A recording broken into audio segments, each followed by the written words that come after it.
자, 그러면 오늘 말씀을 선포하도록 하겠습니다. 오늘 말씀 제목은 죄로부터 자유롭게 됨. 본문으로서 로마서 6장 11절부터 14절까지 우리가 찾아서 같이 소리내서 읽고 하나님 말씀을 이어가도록 하겠습니다. 로마서 6장 11절부터 14절입니다.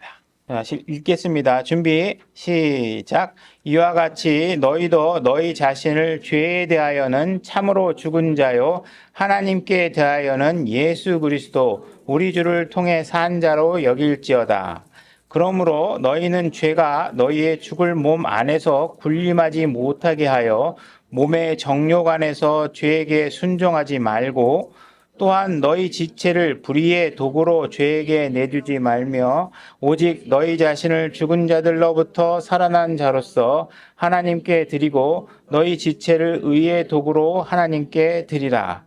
너희가 율법 아래 있지 아니하고 은혜 아래 있으므로 죄가 너희를 지배하게 하지 못하리라. 로마서를 많이 읽고 하신 분들은 익숙한 구절일 거고, 그렇지 않은 분들은, 생소할 수도 있을 겁니다. 한번 우리가 일단, 읽는 데 집중하느냐고 내용을 잘 파악을 못했을 수도 있으니까, 제가 다시 한번 읽으면서, 말씀의 의미를 한번 짚어보고, 말씀을 풀어가 보도록 하겠습니다.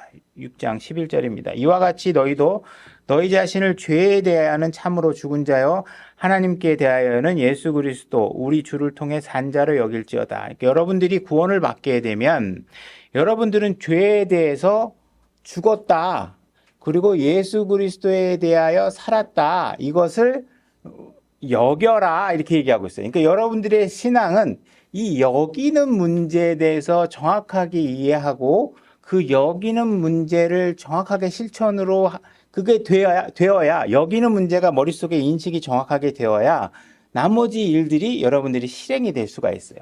그러니까 여러분들이 죄에 대해서 죽었다. 언제? 예수 그리스도를 믿는 순간에 여러분들은 죽은 거고 다시 예수 그리스도를 통해서 여러분들이 새로운 삶을 얻게 되었다. 이렇게 얘기하고 있어요. 그러니까 이거를 recon, R-E-C-K-O-N, 여기다. 이 영어 단어인데, 요 여기다라는 단어를 정확히 여러분들이 이해해야 우리가 다음의 문제들을 이해하고 풀어나갈 수 있다. 이 얘기하는 것입니다. 그러므로 너희는 죄가 너희의 죽을 몸 안에서 군림하지 못하게 하여 몸의 정욕 안에서 죄에게 순종하지 말고, 여러분들이 이제 이걸 여기게 되면 이제 더 이상 죄가 우리 안에 주인 노릇을 못한다는 사실을 이해해야 된다.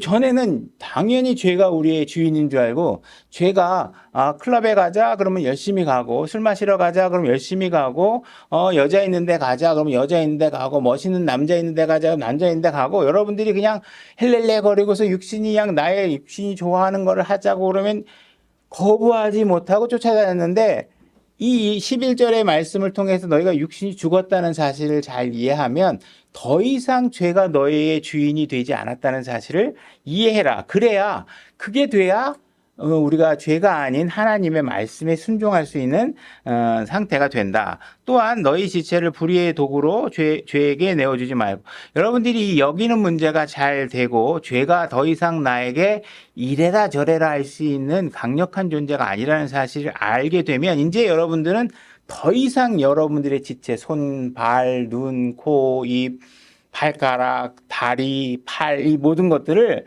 불의의 도구로 주지 않을 수 있게 된다. 오직 너희 자신을 죽은 자들로부터 살아난 자로서 하나님께 드리고 너희 지체를 의의 도구로 하나님께 드리라. 이제 너희는 이제 드디어 하나님을 위해서 의의 도구로 너희 지체를 사용할 수 있게 되었다. 구원받기 전에는 안 됐다. 그렇지만 구원받고 난 뒤에는 내가 죽었다는 사실을 잘 이해하고 예수님을 통해서 새로운 생명을 얻었다는 사실을 잘 이해해서 여기게 되면 이런 일들이 가능하게 된다. 너희가 율법 아래 있지 아니한다. 구원받기 전에는 여러분들이 어디 아래 있었다는 거예요? 율법 아래 있었어요. 그죠? 율법 아래 있었는데 여러분들이 이제 구원을 받고 나면 예수님 안에 들어와서 예수님의 은혜로 여러분들이 살아갈 수 있게 됐어요. 그러니까 더 이상 우리가 율법이 얘기하는 죄의 문제에 관해서 우리가 자유로워질 수 있다. 이 자유롭다는 것은 죄에 대한 관용도가 높아졌다는 게 아닙니다. 여러분들이 은혜 안에 있게 됐기 때문에 어떻게 해요? 사실은 율법 안에 있는 사람들보다 더 많은 것을 할 수 있게 되었다. 이 이야기를 하고 있는 거예요, 사실은. 그래서 우리가 읽은 이 내용은 너희가 구원받았다는 사실 인지시키기 위해서 이 말을 쓴 게 아니라 너희들은 구원을 받았기 때문에 이제 무엇인가 할 수 있게 됐다. 너희의 지체를 의의 도구로 사용할 수 있게 됐다. 너희 지체를 하나님이 원하는 대로 사용할 수 있게 되었다. 이 사실을 우리가 얘기해주고 있는 것이죠. 그래서 우리가 로마서 3장 20절부터 5장까지는 하나님께서 우리에게 어떻게 우리를 구원해 주셨는지, 우리 스스로 전혀 구원받을 수 없는 존재인데 하나님께서 자신의 아들을 이 땅에 보내줘서 그분이 모든 구원에 관한 필요한 사역들을 완성하시고 우리에게 그걸 믿기만 하면 구원을 받을 수 있다. 이렇게 제시를 해주신 것이죠. 그래서 하나님께서는 우리에게 우리가 스스로 무언가 구원하려고 노력하는 것들을 멈추고 예수 그리스도가 제시하는 은혜를 통해서 구원을 받아라. 그렇게 되면 영원한 생명을 얻고 그것이 곧 하나님이 주는 선물이다. 그래서 우리가 선물의 개념으로 구원을 받게 됐다. 이렇게 얘기를 하고 계시는 거예요. 그래서 그걸 잘 가르쳐 주셨고 그거에 대해서 여러분들이 5장까지 이제 읽으신 분들은 그 내용들을 이제 잘 숙지하게 된 것이죠. 그러고 나서 이제 우리가 구원을 받게 되면 이제부터는 내가 다 이루어 놓은 것으로 너희가 은혜로 선물로 다 받은 거지만 이제 너희들은 구원을 받았으니까 이제부터는 어떻게 하나님이 요구하냐면 이제부터는 내가 더 이상 죄의 노예가 되지 않게 해줬으니까 이제 나를 위해서 의의 도구로 너희 육신들을 사용해서 하나님을 위해서 무엇인가를 해야 된다. 너희는 이제 뭔가 나를 위해서 할 일이 있다. 이 얘기를 하고 계시는 거예요. 그죠? 그래서 구원받기 전에는 못해서 너희들에게 요구하지 않았지만 구원받았기 때문에 너희들이 할 일이 있다. 이 얘기를 하고 있는. 이 모든 것이 reckon이라는 여기다라는 문제와 관련이 되어 있고 이 여기다는 문제가 선행되어야 나머지 것들이 다 이루어진다. 이 얘기를 말씀하고 있는 것이죠. 그래서 우리가 구원을 받았으니까 이제 나는 이제 아무렇게나 살아도 된다. 이렇게 여기고 있는 사람이 있거나 그렇게 가르치는 사람이 있다면 그거는 이제 잘못 알고 있는 거고 잘못된 것을 가르치는 것이. 하나님께서는 너희가 이제 구원을 받았으니까 새로운 삶을 살 수 있는 상태가 되었으니까 너희가 이제 내가 요구하는 수준의 삶을 살아내기를 원한다.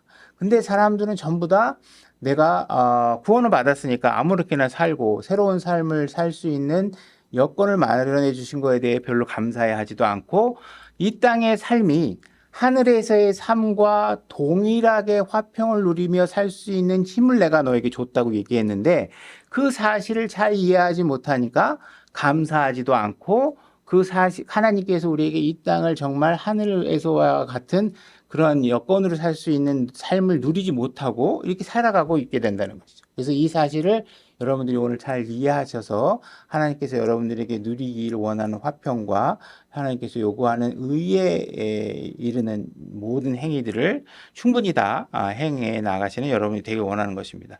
6장 12절 그러므로 너희가 죄가 너희의 죽을 몸 안에서 굴림하다 reign이라는 단어인데요. 이게 마치 정복해가지고 지배하는 힘을 말하는 거예요. reign이라는 게.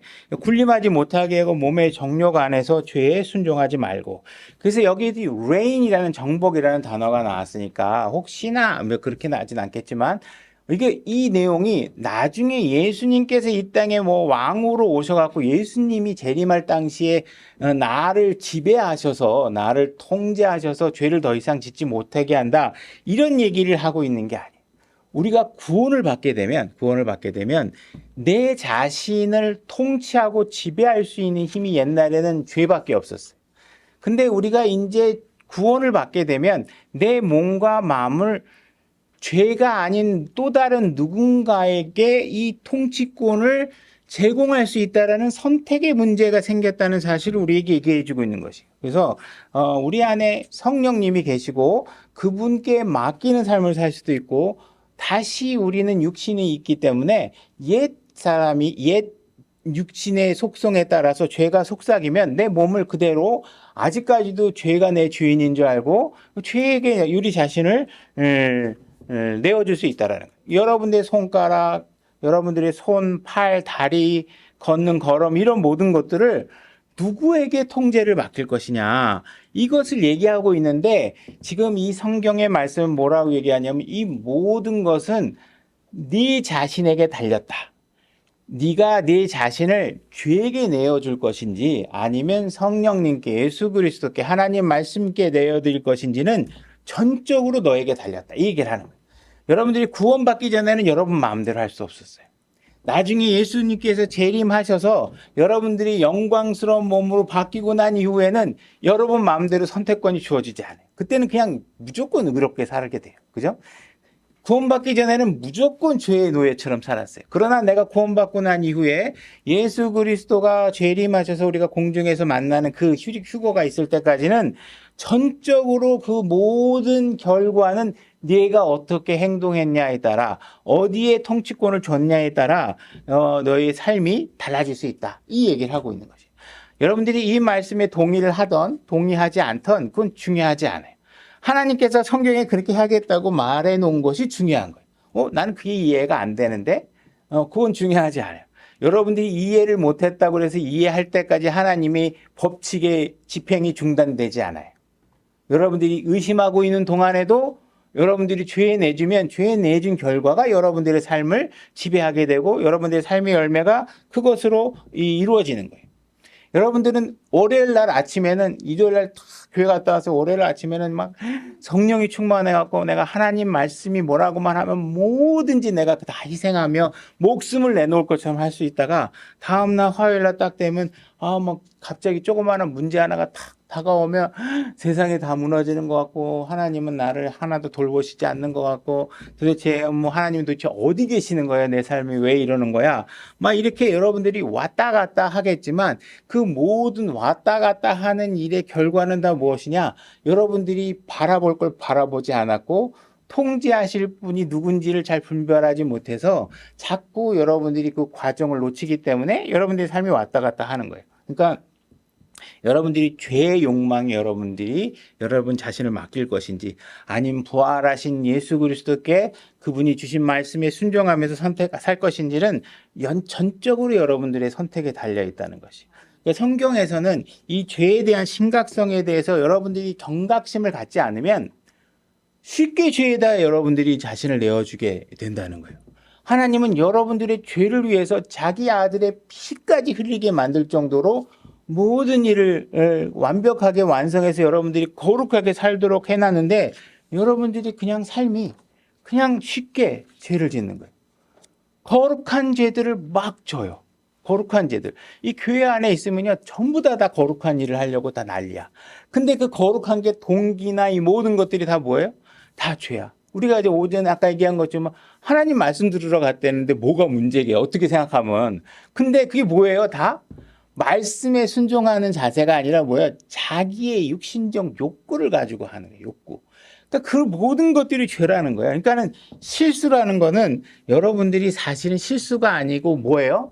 여러분들이 의도를 가진 어떠한 마음에 딸린 결정으로 인해서 일어나는 것이지, 아우 몰라서 그랬어요, 실수로 그랬어요, 이게 아니라 이 육신이 요구하는 대로 타협해버린 거예요. 여러분들이 결정한 거예요. 실수가 아니에요. 의도가 담긴 거예요. 의도가 담긴 거예요. 그러니까 이건 전적으로 여러분들이 결정에 달려있다는, 이걸 지금 정확하게 6장에서 지금 오늘 보는 말씀에서 얘기하고 있는 게, 하나님이 너희를 강제로 거룩하게 살도록 만들어주지 않으신다는 거예요. 전적으로 여러분들의 육신은 누구에게 맡길 것이냐를 결정하는 건 여러분들이기 때문에 하나님께서 여러분들을 통제하게 하고 싶으면 여러분들이 오케이, 오늘 나는 하나님 말씀대로 살 거야. 내가 잘 이해는 안 돼.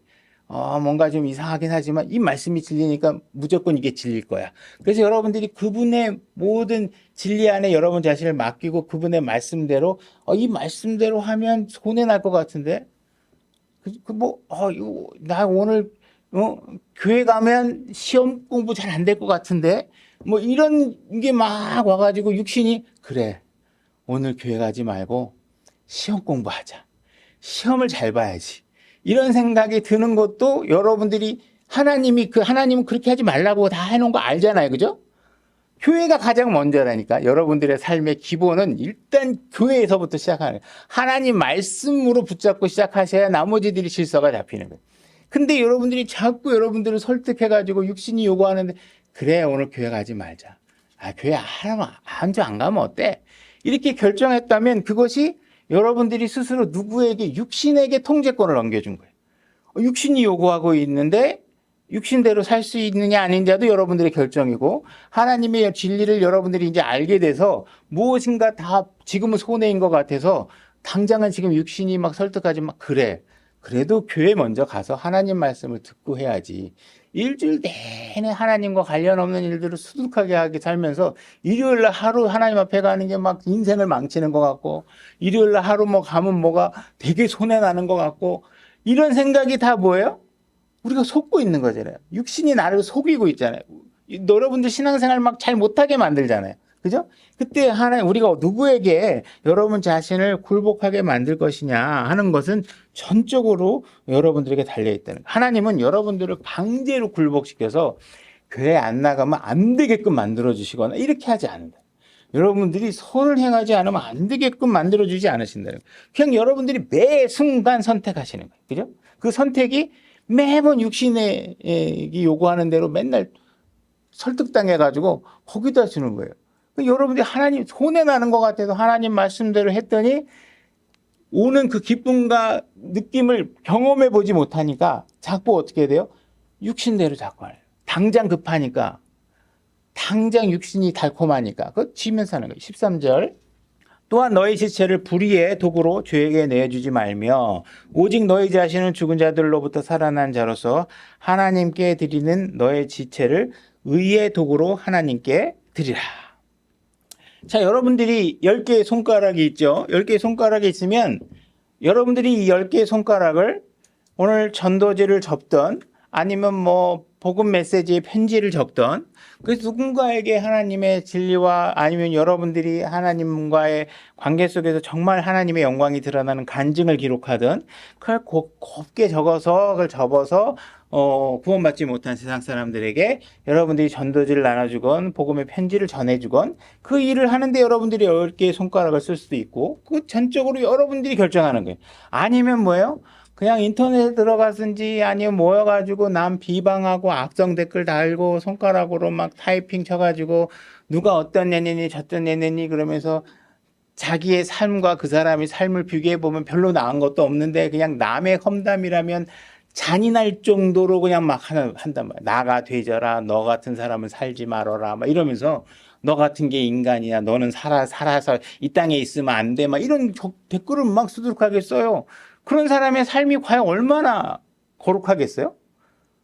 그런데 여러분들이 그게 쓸 이유가 전혀 없어요. 세상은 정해져 있어요. 그 행로가 그렇게 가게 돼 있다고.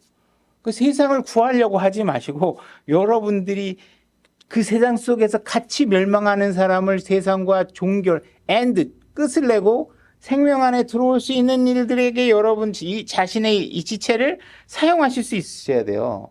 그거는 전적으로 여러분들에게 달려있는 거예요. 여러분들이 여기서 하루를 더 사느냐, 1년을 더 사느냐 보다도 여러분들이 하나님을 위해서 1시간을 더 뭐 하느냐가 더 중요한 일이라는 사실을 아셔야 돼요. 그래야 여러분들에게 보상이 따르고 하나님이 기뻐하시는 일을 하는데, 막 자기가 통치자야. 그래서 뭐 하나님을 맨날 도와야 돼. 저런 인간 놔두면 하나님이 얼마나 막 그냥 기분 나쁘실까 그러고, 내가 가서 막 그냥 좁해야 되고 말로 막 그냥 해야 되고, 그죠? 막 저 교회 저 나쁜 교회 내가 가서 막 비방할 거야. 여러분만 신앙생활 교회에 오셔서 잘하시면 된다고.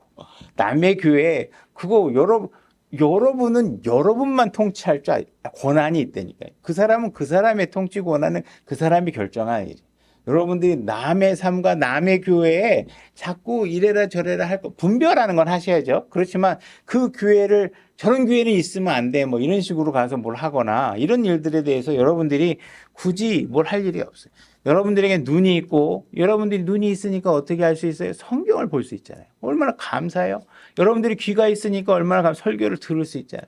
여러분들이 눈이 제대로 작동하지 않고 귀가 제대로 작동하지 않으면 얼마나 복잡한 과정을 통해서 글자를 읽어야 되고 소리를 들어야 되고 하겠어요. 여러분들이 오늘 이 자리에 예배를 드리러 오셨다, 이 이야기는 뭐예요? 이미 여러분들이 이곳에 오기 위해서 그 전에 마음의 계획을 세우고 이 시간을 여러분들이 비워놓고 있다가 여러분들이 이 예배에 오신 거예요. 다른 일을 다 제껴놓고 어떤 사람들은 여기 못 온 사람은 왜 못 온 거냐? 여기에 와야 될 시간에 다른 일들을 다 계획을 일요일 날 안 해도 될 일들을 일요일 날 다 계획을 짜놓고 교회에 안 나오는 거예요. 그죠? 그러니까 예배에 안 나오시는 분들은 안 나올 계획을 나오기 전에 이미 계획한 거고, 여기에 나오신 분들은 교회에 나올 일들을 이미 계획한 거예요. 그러니까 교회에 나온 사람들은 어떤 식으로 생활하냐면, 교회 예배가 방해되지 않도록 할 일이 있으면 미리 해놔요. 누가 그날 만나자 그러면 그날은 안 된다고 얘기해놔. 그래서 이 교회 예배 드리러 오는 것이 이 여러분들의 삶의 첫 번째 스텝이 되도록 하는 일에 어느 것도 방해받지 않도록 그 일을 만드는 거예요. 근데 여기 안 오시는 분들은 왜 안 오세요? 그냥 여기 안 올 이유가 있는 것만으로도 행복해. 그냥 무슨 이유가 있으니까 이 이유라면 누구도 비난하지 않을 것 같아. 그래서 그냥 일요일 날 그 모든 일들을 굳이 정리해서 안 해도 될 일들을 일요일 날 다 계획해 놓고 나서 자기가 그냥 예배도 빠지고 오성경도 빠지고 이렇게 해가지고 여러분 시간을 전부 다 다른 것들로 채워놓도록 여러분들이 마음에 의도한 바가 결정되어져서 결과가 나오는 거예요. 그러니까 그 어떤 것도 하나님이 여러분들을 예배를 드리지 않고는 주님 예배를 드릴 수 있는 모든 여건을 허락해 주십시오 그랬으면 그 여건을 허락하도록 만드는 건 여러분들의 의지란 말이에요. 그 의지를 하나님은 도우시긴 하겠지만 하나님께서 여러분들이 예배를 드리지 않고는 못 배기게 만들어주거나 성경을 읽지 않고는 못 배기게 만들어주거나 여러분들의 삶에 좋은 간증을 세우지 않고는 못 배기게 만들어주거나 하는 일들은 전적으로 여러분들의 노력과 결정에 달려있다는 거예요. 그 사실을 지금 로마서가 6장에서 얘기하고 있는 거예요. 그래서 여러분들이 내가 육신을 믿고 그래 내일 교회 가지 말자. 내일 중요한 사업이 있는데 내일 그거 꼭 먼저 하자. 이렇게 얘기했을 때 그 육신이 여러분들이 이끌고 간 길목의 그 끝이 절대로 여러분들을 선한 결과로 이루어질 거라는 기대를 갖고 있다면 그건 여러분들의 전적인 착각이라는 거예요. 이 세상은 이렇게 여러분들이 계획한 대로 되지 않아요. 여러분들이 손해인 것 같지만 그래 하나님을 더 믿자. 내일 내가 그 사람 안 만나면 당장 손해일 것 같지만 내가 그 사람에게 내가 하나님의 가치가 그 어느 것보다 소중하게 여기고 있는 사람임을 그에게 선포하자. 그렇게 해서 여러분들이 일요일을 모든 것들을 위해서 먼저 하나님 위해서 시간을 비워놓고 예배 시험 공부도 내가 일단은 하나님 먼저 섬기는 것부터 하면 여러분들의 삶의 생각이 더 질서 있게 잡히고 나머지 시간들을 더 효율적으로 사용할 수 있고 나머지 사업들도 그 사람들이 훨씬 더 좋은 방향으로 이끌어갈 수 있도록 하나님께서 분명히 이끌어줄 수 있다라는 거예요. 그러니까 설령 그것이 여러분들이 기대하지 않은 결과가 나온다 해도 그 나쁜 결과는 하나님이 보시기에 여러분들을 더 선한 길로 이끌기 위해서 만들어준 것도 있을 수 있단 말이에요. 여러분들이 오히려 사업이 실패했다. 그러면 하나님께서 내가 최근에 만난 형제도 저는 벌써 몇십억 날렸어요. 근데요, 저는 하나님한테 너무 감사해요. 그거 아니었으면 주님 못 발견했을 것 같아요. 그런 고백을 한단 말이에요. 그러니까 우리는 그 10억을 버는 것보다 10억 투자해서 20억 버는 것보다 구원받는 게 더 가치 있는 거잖아요. 그러니까 여러분들이 진짜 가치가 무엇인지를 이해 못하니까 교회가 우스워 보이고 교회 나오는 게 별거 아닌 것처럼 생각이 된단 말이에요. 그 가치를 여러분들이 이해해야 돼요. 여러분들이 자꾸 육신은 여러분들이 하나님 말씀대로 살지 않게 하도록 수많은 변명과 핑계거리를 여러분들에게 충분히 제공한단 말이에요. 그러니까 그 말에 설득이 돼서 그래 가지 말아야지. 이 정도 아픈 건 교회 안 가도 될 거야. 이 정도 복잡한 문제가 있다면 예배 안 드려도 되겠지. 이 마음에 먼저 생각이 들면 그건 여러분들이 육신에게 자꾸 속고 있는 거라는 거예요. 그래서 여러분들이 그런 것들에 속지 않도록 하셔야 돼요. 14절 너희가 율법 아래 있지 아니하고 은혜 아래 있으므로 죄가 너희를 지배하지 못하리라. 이 이야기는 뭐냐 하면 우리가 살다 보면 조금 더 하나님 말씀대로 진지하게 좀 살아보려고 하잖아요. 그럼 사람들이 같은 믿는 그리스도인들이 그 하나님 말씀대로 살려는 사람에게 뭐라고 얘기하냐면 당신 너무 율법주의 아니야? 조금 그렇게 너무 그렇게 율법적으로 말씀대로 막 살려고 그러지 마. 좀 융통성 좀 있어야지, 그죠? 그 제가 교회 안에서 목사 부인에게 사모라고 부르는 건 성경적이지 않습니다. 성경에 없는 용어고 그냥 같은 자매지. 목사 부인이라고 무슨 계급장을 달아줘야 될 만한 근거가 성경에 어디 있냐고요. 그죠? 없잖아요. 그 얘기를 하면 뭐예요? 사람들이 너무 율법적이야. 사람이 나보고 안성식 형제는 너무 율법적이야. 이렇게 얘기한다고요. 그러니까 다시 말해서 사람들이 구원을 받으면 율법주의적이라는 말로 통해서 마치 구원받은 사람은 조금은 율법적 죄에 대해서 느슨하게 살아도 되는 것처럼, 그죠? 성경 말씀대로 거지것대로 그렇게 하는 건 너무 답답한 거야. 그러니까 좀 느슨하게 살아. 이런 뉘앙스로 누군가가 얘기하고 있다면 그거는 잘못된 거예요. 성경을 잘못 이해하고 있는 거예요. 하나님 말씀을 제대로 이해하지 못하는 거예요. 하나님께서 여러분들을 핏값을 주시고 구원하시고 여러분들이 죄에 대해서 더 이상 노예가 되지 않도록 만들어주시는 이유는 뭐예요? 율법 아래 살고 있는 세상 사람들보다 어떻게 해요? 더 높은 수준의 삶을 살도록 여러분들에게 요구하고 있는 거예요. 더 높은 수준의 삶을 살 수 있다고 얘기해 주시는 거예요. 그 안에 모든 기준들이 있고 그것이 여러분들은 전에는 할 수 없었던 일들을 할 수 있게 되었다고 얘기하고 있는데 여러분들이 뭔가 교회 신앙생활 잘하고 말씀대로 살고 성경을 읽고 하고 그러면 야, 너 너무 그렇게 율법적으로 살지 마. 그 하나님 말씀대로 거지것대로 하지 마. 이렇게 얘기하면 안 된다는 거예요. 여러분들이 만약에 그런 느슨한 삶에 대해서 뭔가 허용하고 계신다면 여러분들은 히브리서의 말씀을 읽지 않은 거예요. 하나님께서는 자기 아들에 대해서는 어떻게 해야 한다 그랬어요? 매를 드신다고 했어요. 만약에 내가 매를 들지 않으면 어떻다고 얘기했어요? 사생아라고 얘기했어요. 다시 말해서 하나님의 자녀에게는 세상 사람들은요 잘못해요. 그럼 잘못한다고 교회 안 나온다고 하나님은 바로 징계하시나요? 바로 징계 안 해요. 그죠? 여러분들이 하나님 말씀대로 안 산다고 막 갑자기 천둥 번개 거쳐서 막 목숨이 끊어지고 막 이러나요? 그런 거 없어요. 그들은 다 죄를 져도 그대로 놔둬요. 물론 나중에 다 정산해요. 왜 그러시느냐? 그들에게는 내 아들에게 요구하는 것만큼 요구할 필요가 없단 말이에요. 근데 여러분들에게는 교회 한번 빠지면 어떻게 해요? 마음에 막 고민도 생기고 괴로움도 일어나고 뭔가 일에 손에 안 잡히고 그죠? 양심이 살아있다면 하나님의 말씀이 여러분들 안에서 작동하고 있다면 그게 괴롭게 작동한다. 하나님께서 뭐 하고 계시는 거예요? 여러분들 매를 들고 자꾸 작은 경고부터 여러분들에게 날리고 있는 거예요. 그러지 말아라. 너는 내 아들이지 않냐? 세상 사람들은 교회를 우습게 할지 모르지만 내가 피값을 들여서 이 교회를 만들어 놓고 이 세상 어디에서 들을 수 없는 진리의 말씀이 선포될 수 있는 곳을 만들어 놨고 너와 같이 진리에 이르고자 하는 노력하는 형제자매들과 함께 교제하고 그들 가운데서 진리를 탐구하고 권면하고 할 수 있는 공간을 만들어 놨는데 네가 그걸 우습게 알아? 그리고 그냥 독서실 가는 게 더 중요하다고 생각하고 어디 가서 뭐 또 다른 일 하는 게 더 중요하다고 생각해? 이 얘기를 하고 내 아들이니까 난 못 참어.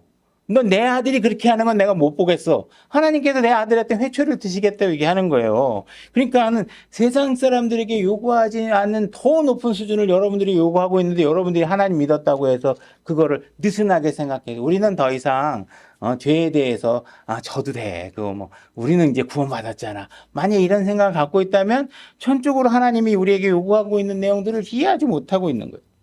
율법 아래 있지 아니하고 은혜 안에 있으므로 죄가 너희를 지배하지 못한다. 여러분들이 율법 아래 있었을 때는 언제 때예요? 구원받지 않았을 때예요. 그러면 구원받지 않은 사람은 누구의 지배를 받아요? 율법의 지배를 받아요. 그럼 율법의 지배를 받으면 그 사람은 어떻게 돼요?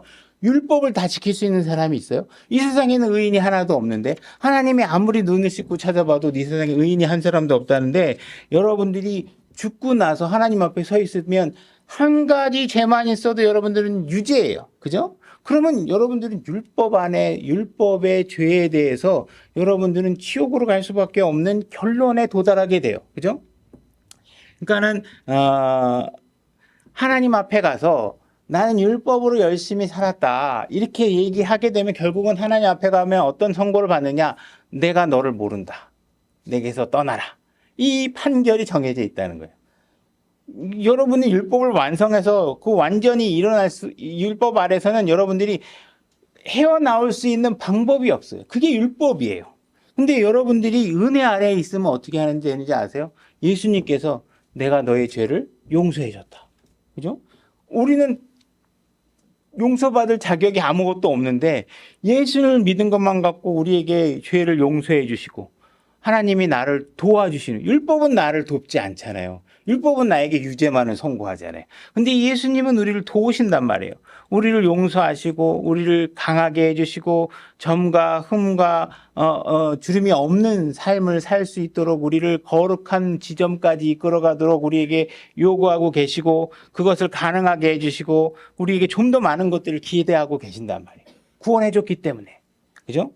그래서 율법은 나를 도울 수 없지만 은혜는 그 돕는 일을 해주신단 말이에요. 율법은 죄 안에서 승리할 수가 없어요. 근데 은혜 아래 있으면 여러분들이 죄의 삶 속에서 승리하는 삶을 살 수 있다고 얘기해 주시는 거예요. 죄인들이 할 수 없는 일들을, 구원받지 않은 사람이 할 수 없는 일들을 여러분이 할 수 있도록 할 수 있도록 모든 여건을, 구원받는 순간에 모든 여건들을 다 장비해 주신 거예요. 그걸 알고 장치를 가동하셔야 돼요. 내가 갖고 있는 모든 여건들을 활용하셔야 돼요. 15절. 그런즉 어찌하리요? 우리가 율법 아래 있지 아니하고 은혜 아래 있으므로 죄를 지으리요? 결코 그럴 수 없느니라. 왜 이렇게 이야기를 하고 계시냐면 16절. 너희 자신을 누구에게 종으로 내주어 순종하게 하면, 여기 내주다라는 말이 yield라는 단어예요. yield라는 단어는 양보 이런 뜻이에요. 양보. 이 내어주면 너희가 순종하는 그 사람의 종이 되는 줄 너희가 알지 못하느냐? 혹은 죄의 종으로 사망에 이르고 혹은 순종의 종으로 의에 이르니라. 양보라는 단어는 주로 이제 우리가 그 두 가지 양보 딱 써 있는 것을 제일 많이 볼 수 있는 게 이제 도로교통 표지판이에요. 우리나라에서 운전할 땐 저도 이 양보라는 표지판을 별로 눈여겨본 적이 없는 것 같긴 한데 미국에서 보면 이 yield라는 표지판이요. 정말 도로 곳곳에 있어요. 거기네들은 도시가 크기 때문에 일일이 다 신호등 체계를 다 하지 않고 자율적으로 가다가 보면 교통 상황에 봐가지고 양보를 먼저 가는 차들이 있으면 양보해라는 표지판들이 많이 있어요. 그러니까 여러분들이 교통 표지판을 만나면 여러분들은 어떤 상황에 놓이냐면 딱 봐가지고 내가 먼저 가도 되겠네 싶으면 먼저 갈 거고, 만약 저쪽에서 먼저 오는 차들이 있는데 내가 지금 끼어들다가는 저 차의 속도를, 브레이크를 밟아야 되고 저 차의 진로에 방해가 될 것 같다 싶으면 어떻게 해요? 내가 우선권을 그 차에게 양보하는 거예요. 양보. 그죠? 우선권을 그 차에 양보해서 내가 그 일에 개입하지 않고 남에게 먼저 우선권을 주는 거예요. 그 도로를 내가 먼저 차지하지 않고. 그러니까 여러분들이 일상의 삶에서도 마찬가지로 일드 양보하는 마음을 누구에게 양보할, 저 차에게 양보할 것인가? 아니면 내가 먼저 그것을 갈 것인가? 이 양보를 해야 되는데 여러분도 마찬가지로 여러분들의 삶과 여러분들의 시간을 사랑하는 일에 여러분들이 이제 내어줄 수 있고, 여러분들의 생각과 말과 시간을 누군가를 사랑하는 쪽에 내어줄 수 있고, 아니면 누군가를 잔인하게 대해서 그냥 그놈을 내가 그냥 박살을 내야 되는데 내가 그냥 막 때리는 상상을 해가면서 막 그냥 패주는 이걸 시간을 보낼 수도 있고, 누군가를 또 사랑할 수 있고 누군가를 증오하고 막 그 사람이 막 잘못되기를 바라고, 이런 시간에 여러분들의 시간을 내어줄 수도 있고, 여러분들이 성령의 열매를 맺는 일에 여러분 자신을 내어줄 수도 있고, 아니면 육체의 욕망으로 여러분들이 살아나갈 수도 있다는 거예요. 우리는 각자 그 선택의 기로에 놓여 있을 때 그때 내 자신을 사랑에게 내어줄지, 아니면 내 육신이 먼저 가, 네가 하면 돼, 이렇게 할 때 내가 내 육신의 욕망으로 할지를 대해서 우리가 선택할 수 있는 그러한 옵션이 생긴 삶을 살고 있다, 이 얘기를 해주는 거예요. 그러니까 그거는 전적으로 네가 결정하는 것이다, 이렇게 얘기하는 거예요. 그러고 나서 지금 우리가 자꾸 누구에게인가 자꾸 종이 되잖아요. 그러면 자꾸 죄에게 나를 양보를 해버려. 그냥 육신의 욕망대로 하면 자꾸 그 결과가 어떻게 돼요? 나쁘고 사망과 저주 쪽으로 자꾸 내 삶이 이어지겠죠. 근데 내가 하나님께 양보를 자꾸 해버릇해. 그러면 자꾸 의에 양보를 하니까 결국은 어떻게 돼요? 완전한 의에 이르는 삶을 살 수 있는 쪽으로 자꾸 내 자신이 바뀌어져 가는 거예요. 그러니까 내가 죄의 종으로 자꾸 살아서 죄의 결과를 만나는 쪽으로 삶을 살 것이냐, 아니면 의의 삶에 내가 내 자신을 양보해서 하나님의 예수 그리스도의 형상과 같아지는 삶으로 자꾸 갈 것이냐 하는 것이 여러분들이 선택할 수 있다라는 거예요. 어디에 자꾸 내어주느냐에 따라 여러분들의 결과는 점점 그쪽 방향으로 점점 커지게 된다는 거예요. 우리가 부모가 돼서 자녀들을 가르칠 때 그들이 올바른 통제되고 의롭고 규칙적인 삶을 살 수 있도록 우리가 부모가 자식들을 자꾸 통제하고 가르치는 일을 하게 된다. 아침에 몇 시에 일어나야 되고 정해진 시간에 학교 가야 되고 숙제가 있으면 빨리 먼저 해야 되고 그죠? 식사할 때는 어떻게 해야 되고 우리나라 같은 경우는 식사하면 어른이 먼저 젓갈을 들고 숟갈을 들을 때 그 다음에 식사를 해라. 뭐 요즘은 미덕은 아니지만 밥상에서 우리는 옛날에 말 많이 하면 안 된다 그랬었지만 서양 사람들은 일단 밥상에서 또 교제를 많이 해요. 어쨌든 그 나라의 문화를 자녀들에게 가르치기 위해서 그들을 자꾸 순종의 방향으로 육신은 어떻게 돼요? 그냥 계속 일어난 시간이 돼도 그냥 자고 싶고 그죠? 숙제 있으면 다음에 미뤄서 막 먼저 노는 거 먼저 하다가 막판에 가서 숙제한다고 하다가 졸아서 이제 못해 가게 하거나 이게 우리 육신의 방향이잖아요. 그걸 부모가 어떻게 해요? 그들의 육신대로 다 하게 되면 네 삶이 망가져. 그러니까 너는 먼저 숙제를 먼저 해야 되고 정해진 시간이 있으면 먼저 한두 시간 전에 일어나서 밥 먹고 씻고 준비하고 해서 가야 돼. 이거를 어렸을 때 순종하면서 가르치도록 만들어주는 거예요. 그죠? 근데 오늘날은 이 부모의 권한들이 부모가 부모의 역할을 잘 안 하고 자꾸 친구의 역할을 하려다 보니까 어린아이들이 이게 권위에 순종하고 의에 복종하고 하는 일에 대해서 익숙하지가 않아요. 그래서 우리가 원래는 어렸을 때 10살도 되기 전에 부모의 권위에 순종하는 법을 받았던 우리 세대와는 달리 오늘날 사람들은 하나님이 사랑이시다 그러면 하나님은 사랑인데 왜 하나님이 이래라 저래라 자꾸 나한테 하는 거야? 우리 엄마는 나 사랑하는데 절대로 나한테 이래라 저래라 잘 안 하거든? 이렇게 생각을 하게 되는 거예요. 그래서 우리 아버지는 나 사랑하지만 절대로 나를 때린 적도 없고 나를 아프게 하신 적이 없어. 근데 하나님이 왜 자꾸 하나님 말씀대로 안 살면 나 막 때린다고 그러는 거야? 그러니까 이미 우리가 10살도 안 돼서 배워야 될 그런 순종과 복종을 잘 이해하지 못하니까 나이가 3, 40 넘어가지고 하나님 신앙생활 하면서 하나님 말씀에 순종하고 의의 도구에 우리 자신을 승복하고 내어주는 얘기를 하라 그러면 그게 잘 이해가 안 돼요. 오히려 옛날에는 그런 부모의 권위와 어른들의 엄중함과 이런 것들을 다 알았기 때문에 신앙생활을 하면서 하나님께서 내 말에 복종해라 그러면 아버지 말에 복종하듯이 네 그러고 그게 어렵지 않았는데 요즘 아이들은 교회 나가면 뭐 해야 된다 뭐 성경도 읽으라 그러지 왜 내 맘대로 못 살고 우리 엄마도 나한테 이거 저거 강제로 안 시키고 학교에 요즘도 숙제도 안 내줘 갖고 할 것도 없고 세상에 이렇게 자유롭게 아이들을 위해서 모든 것들이 여건들이 허락되어 있는데 이게 하나님 말씀대로 살고 순종하라 그러고 내 자신을 그분께 양보하라고 하니까 이게 잘 안 되는 것이죠. 그죠? 근데 하나님께서 지금 얘기하고 있는 게 명백한 이게 뭐예요? 네가 자꾸 죄에 양보하면 자꾸 죄 짓는 일이 너무 쉬워져. 근데 네가 자꾸 의에 양보하잖아? 그러면 자꾸 의로운 일들을 하는 게 점점 더 쉬워져. 그래서 의에 이르는 길이 여정이 훨씬 더 쉬워지고 반복되면 반복될수록 더 높은 수준의 의를 성취할 수 있기 때문에 그렇게 해야 돼. 그죠? 근데 오늘날 사람들은 그게 안 되니까 막 늦잠 자도 부모가 애 늦잠 자는 거 깨려고 그러면 막 힘들어가지고 막 애가 막 여보 나도 너무 승질 더러워져 그냥 자게 놔둬 막 이러면서 애를 못 깨우는 거야. 엄마 아버지도 엄마는 못 깨우고 아버지가 깨우려고 그래도 엄마가 말려서 못 깨워. 그러니까 애가 그렇게 키워놓고 나서 직장에 가서 알바생이 너 아직도 잠자니 걱정하지 마. 너 올 때까지 내가 문 닫아놓고 기다릴게. 이렇게 하고서 안 하잖아요.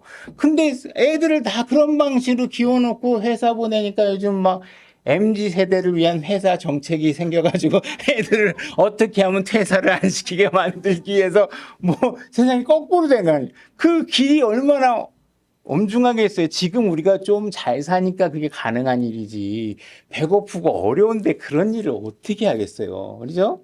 이제 이런 일들이 자꾸 벌어지는 거예요. 그러니까 하나님을 믿는 일에 들어와서 하나님을 믿으면서 우리가 어떤 통제된 삶을 살아야 되는지에 대해서 육신을 어떻게 굴복시켜야 되는지조차도 아이들이 점점 이해를 못하는 상황에 빠져버린다. 그래서 우리가 주님께 자꾸 굴복시키고 하는 삶을 살면 자꾸 죄에 안 빠질 수 있도록 하나님이 도와주실 수 있다는 거예요. 그게 된다는 거예요. 그걸 말씀하고 있는 거예요. 그러니까 주님이 여러분들의 삶에 통제력을 가질 수 있도록 여러분들이 해줘야 된다는 거예요. 그죠? 여러분들이 그래서 그렇게 해줄 때 하나님이 여러분들을 도와줄 수 있고 그 일의 모든 결정권은 여러분들에게 되어 있다.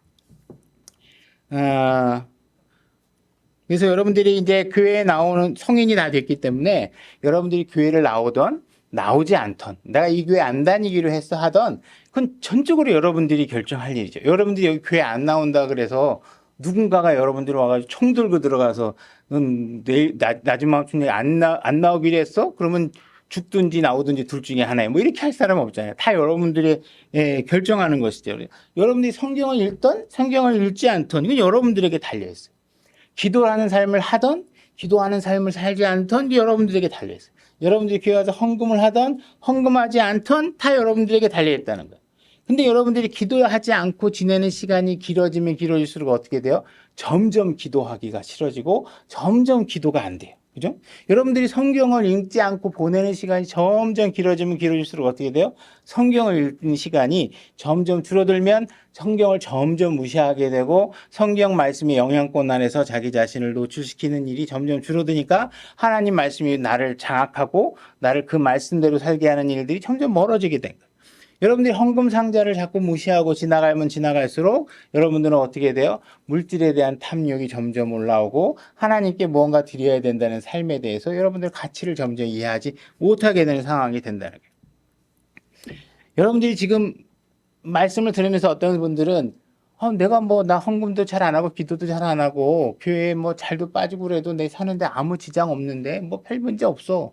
그렇게 생각하고 있다면 하나님 말씀이 진리라면 여러분들이 그렇게 불순종을 해도 그 정도 여러분들에게 사는 축복이 주어진다면 정말 하나님 말씀대로 순종하고 살면 여러분들의 삶이 얼마나 더 행복해질 수 있는가 이 상황으로 여러분들이 한번 이해하시고 접근해 볼 필요가 있다는 거예요. 16절로 가보겠습니다.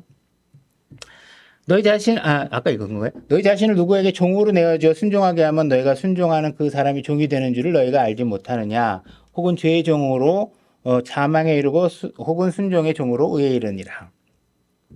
하나님께서는 여러분들에게 분명히 새로운 삶을 주셨다고 말씀하고 있고 여러분이 받게 된 새로운 삶은 과거의 옛 삶과는 동일하지 않다. 이건 완전히 다르다. 그죠? 그러니까는 이런 것을 알면 여러분들이 새로운 삶을 주어졌는데도 불구하고 아무렇게나 살아도 된다. 이렇게 얘기하고 있다면 누군가 그렇게 얘기하고 있다면 그 사람은 거짓말하는 사람이고 어쩌면 교회에 한 사람이라도 더 붙들어 놓고 교회에 한 명이라도 더 늘리기 위한 세상적인 마케팅 전략일 뿐이지 진리의 말씀은 아니라는 사실을 여러분들이 이해하셔야 돼요.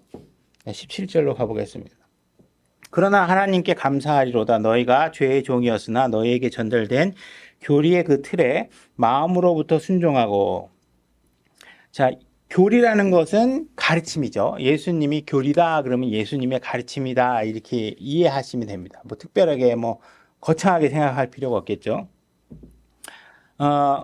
여러분들이 성경을 배우는데도 불구하고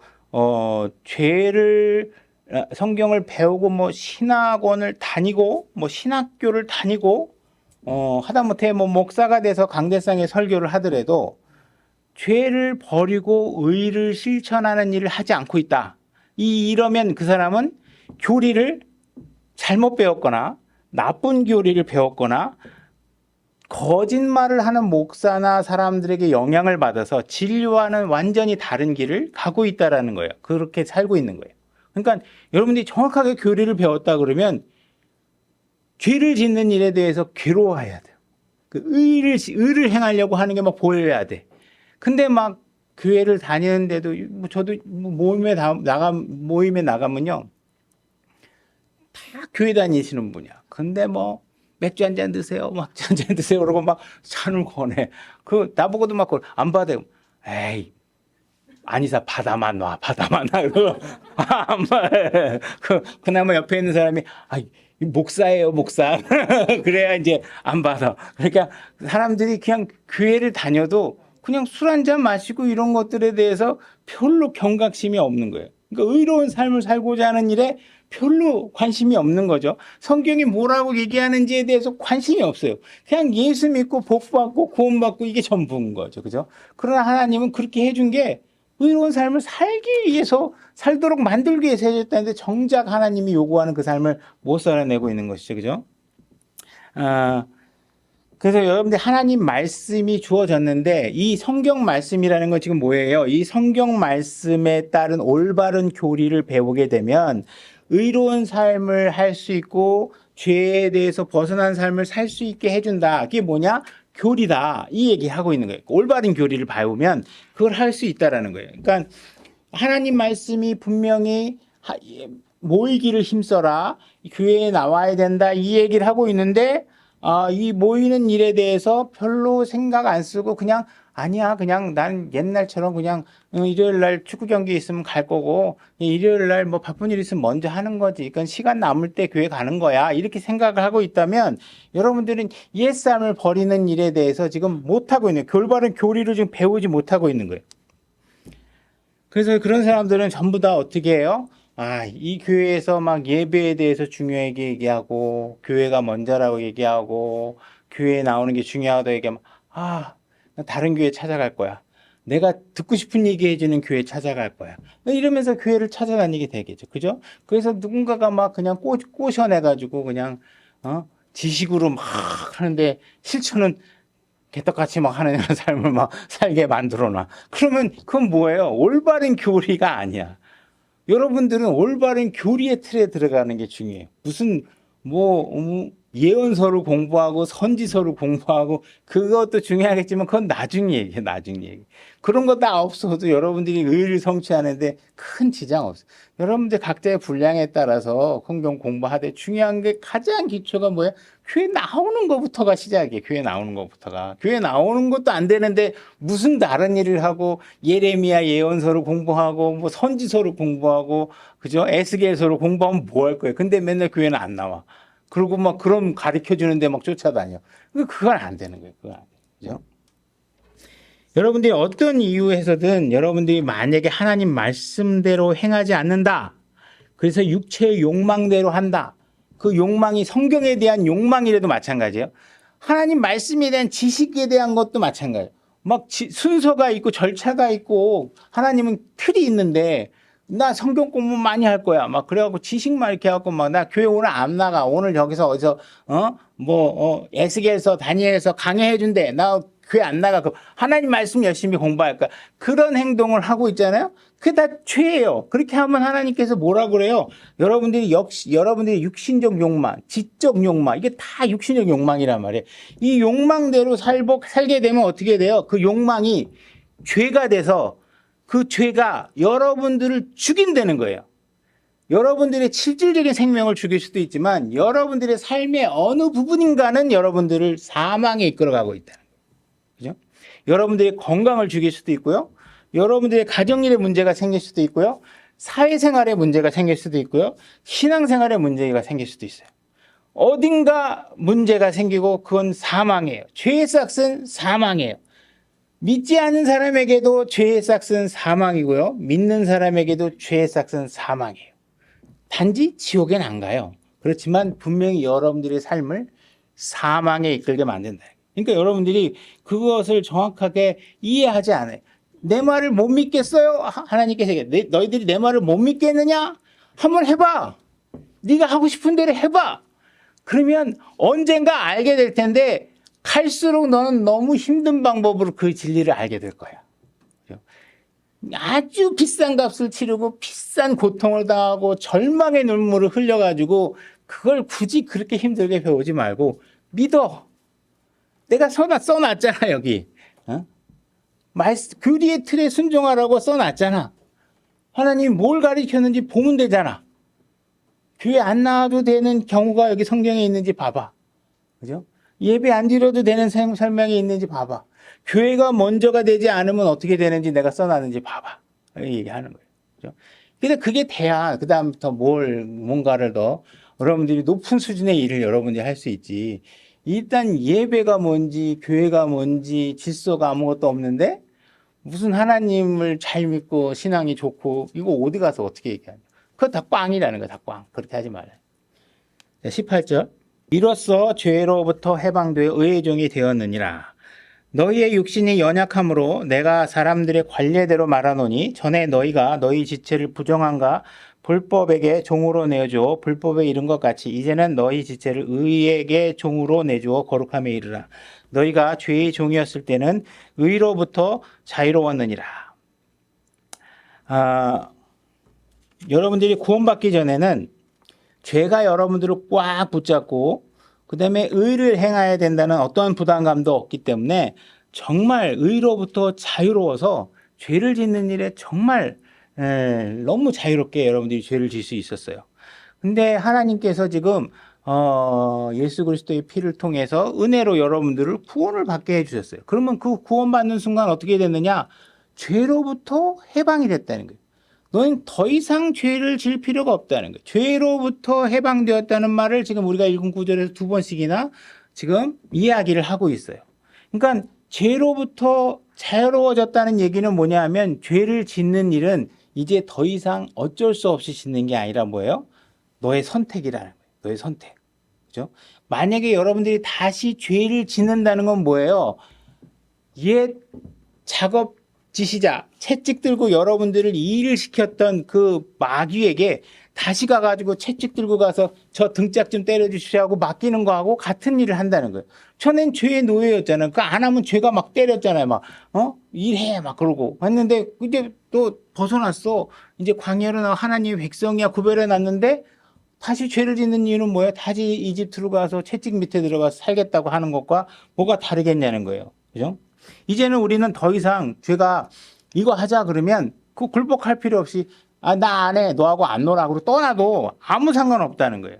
우리가 율법 시대에는 노예를 돈을 주고 사고 팔았죠. 구약에 보면, 구약 시대에 보면 노예를 다 돈을 주고 사고 팔고 하는 대상이었어요. 그래서 이 노예가 한번 팔려오면 일정 기간이 지나면 선택권을 가질 수 있는 기회가 주어져요. 그래서 이 사람이 너 이제 시간이 다 됐으니까 이제는 너는 네가 원하면 자유로워질 수 있고 네가 원하면 나에게 영원히 종이 될 수 있다. 그런데 만약에 이 주인이 너무 좋아서 난 그래도 주인 밑에서 영원히 있고 싶습니다. 그러면 어떻게 해야 돼요? 주인이 그 종을 데리고 가서 문지방에 문기둥에 가서 귀에다가 못을 탁 놓고 펀치를 때려가지고 빵 때려서 귀에 구멍을 딱 뚫으면 어떻게 돼요?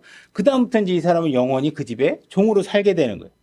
근데 오늘날 많은 사람들이 여러분들이 구원을 딱 받으면 마귀가 여러분들에게 어떻게 했냐면 너 이제 가. 하나님이 이제 너 보내야 된대. 너 이제 나 떠나가. 근데 죄인들이 막 가다가 눈물을 흘리면서 돌아서 갖고 난 너랑 같이 있고 싶어. 너랑 같이 영원히 있고 싶어. 막 이러는 거예요.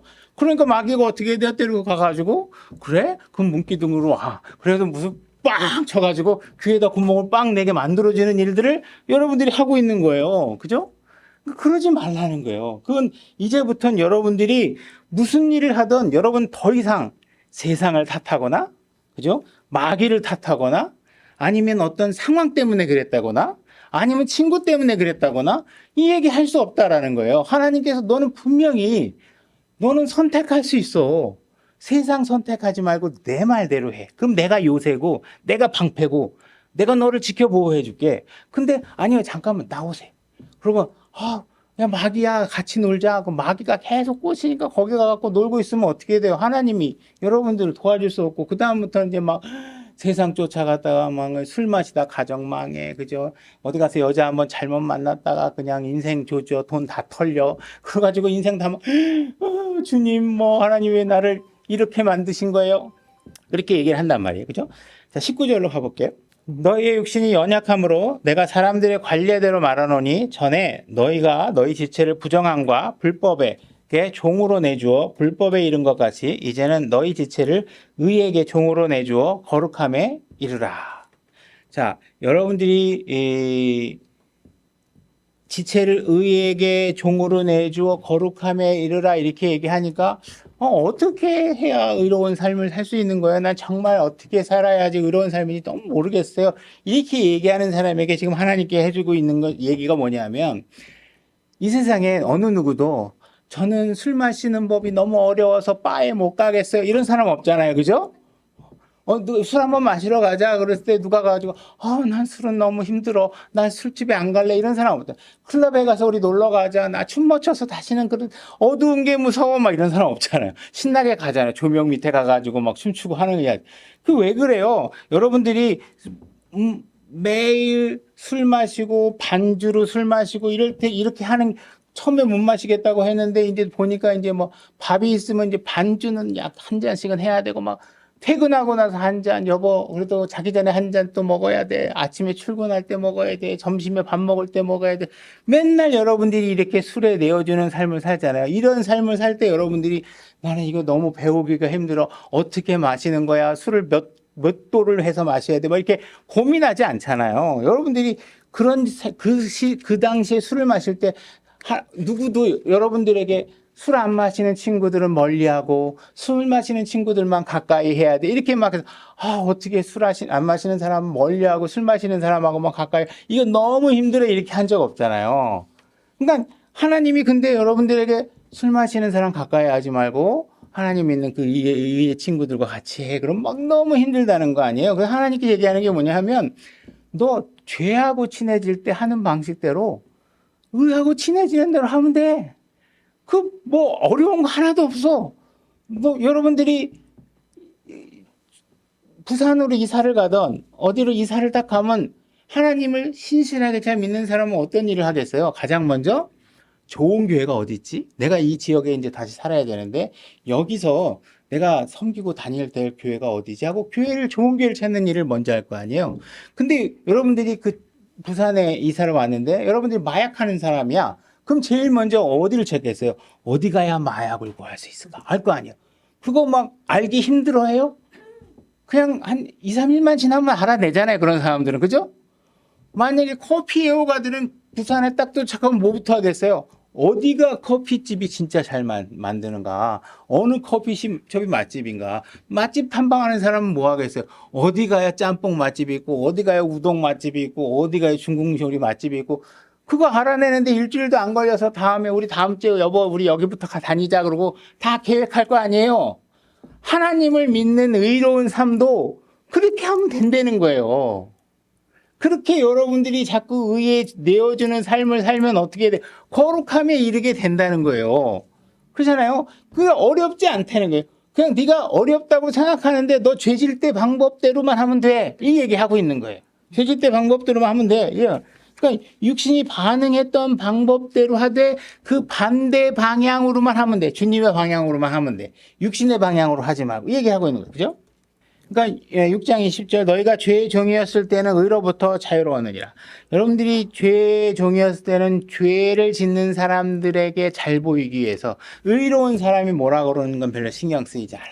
그냥 같이 힙합하는 친구들 만나면 그냥 갑자기 그날부터 바지를 내려입고 통을 넘어뜨고 이 친구 막 이러고 가야 돼.